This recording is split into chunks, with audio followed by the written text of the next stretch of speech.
ছাত্র শিবির অবশ্যই একটা সন্ত্রাসী সংগঠন, একটা অগণতান্ত্রিক সংগঠন। ছাত্রলীগ থেকে তারা ছাত্র শিবির হয়েছে, ভিতরে ভিতরে কিন্তু তারা বাংলাদেশকে ধারণ করেন না। এই সংগঠনকে সামনে আনার কোনো প্রয়োজনই নেই, বরং তাদেরকে নিষিদ্ধ করারই প্রয়োজন। প্রথমত এটা ইসলামী ছাত্র সংঘ ছিল মুক্তিযুদ্ধের আগে, এবং এই ইসলামী ছাত্র সংঘ দিয়েই হচ্ছে জামাতে ইসলামী ওই সময় আলবদর বাহিনী গঠন করে বুদ্ধিজীবী হত্যা সহ বিভিন্ন রকম ন্যাক্কারজনক কাজ তারা করেছে। অর্থাৎ ছাত্র শিবির হোক কিংবা ওই আগেকার দিনের সেই ছাত্র সংঘ, তারা এখন মুখে যদি বলেও যে তারা বাংলাদেশে ধারণ করে, মাথায় বাংলাদেশের পতাকা যাই করুক না কেন, ভিতরে ভিতরে কিন্তু তারা বাংলাদেশকে ধারণ করেন না। প্রথমত বিষয়টা হচ্ছে এইটা। না হলে আপনারা দেখবেন যে 5 আগস্টের পর থেকে একটা প্রচারণা, দ্বিতীয় স্বাধীনতা, তারপরে জাতীয় সঙ্গীত, তারপর এই জাতীয় পতাকা নিয়েও বিভিন্ন রকম ডিবেট উঠেছে। এই ডিবেটগুলো কারা ওঠায়? এই ধরনের আন্ডারগ্রাউন্ড পলিটিক্সের যে দলগুলো। এখন আমরা শিবিরের অর্থে যেটা বলতে চাই যে ঢাকা বিশ্ববিদ্যালয় ক্যাম্পাস সহ বাংলাদেশের কোথাওই কোনো ধর্মভিত্তিক রাজনীতি চলবে না, এবং রাজনীতিতে ধর্মের ব্যবহারও নিষিদ্ধ করতে হবে। কেন করতে হবে? এবং সেটা আমরা জানি, ছাত্র শিবির একটা অগণতান্ত্রিক সংগঠন।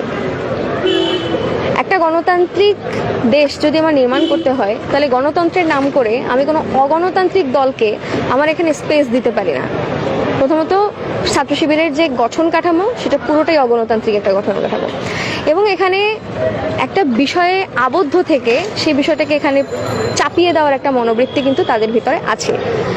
এখন ছাত্রলীগ থেকে তারা ছাত্র শিবির হয়েছে, সেটা তাদের সাংগঠনিক আমি যদি বলি স্ট্র্যাটেজি। ছাত্রলীগের যে শিবির থাকবে না, সেটা অসম্ভব কোনো বিষয় না, অবশ্যই শিবির থাকবে, এবং সময় সুযোগ বুঝে শিবির আত্মপ্রকাশ করবে। এবং আপনি দেখবেন যে এই যে ছাত্র রাজনীতি বিরোধী যে কথাবার্তা যেটা চলছে, সেটা করলে কার লাভ?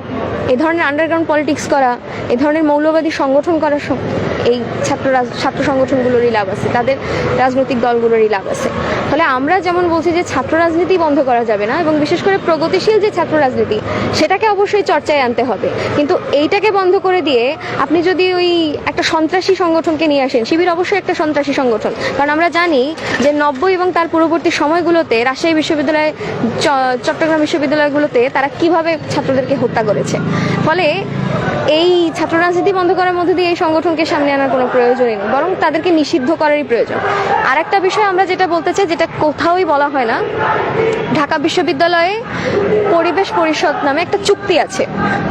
এই চুক্তিটা তৈরি হয়েছিল 1990 সালে স্বৈরাচারী এরশাদ পতনের সময় ক্রিয়াশীল ছাত্র সংগঠনগুলোর সাথে বিশ্ববিদ্যালয় প্রশাসনের, এবং সেই চুক্তিতে স্পষ্টভাবে উল্লেখ করা আছে যে ঢাকা বিশ্ববিদ্যালয়ে কোনো রকম কোনো ধর্মভিত্তিক রাজনীতি চলবে না, কোনো সংগঠন সেটা করতে পারবে না, কারণ এগুলো হচ্ছে অগণতান্ত্রিক এবং একটি সন্ত্রাসী সংগঠন।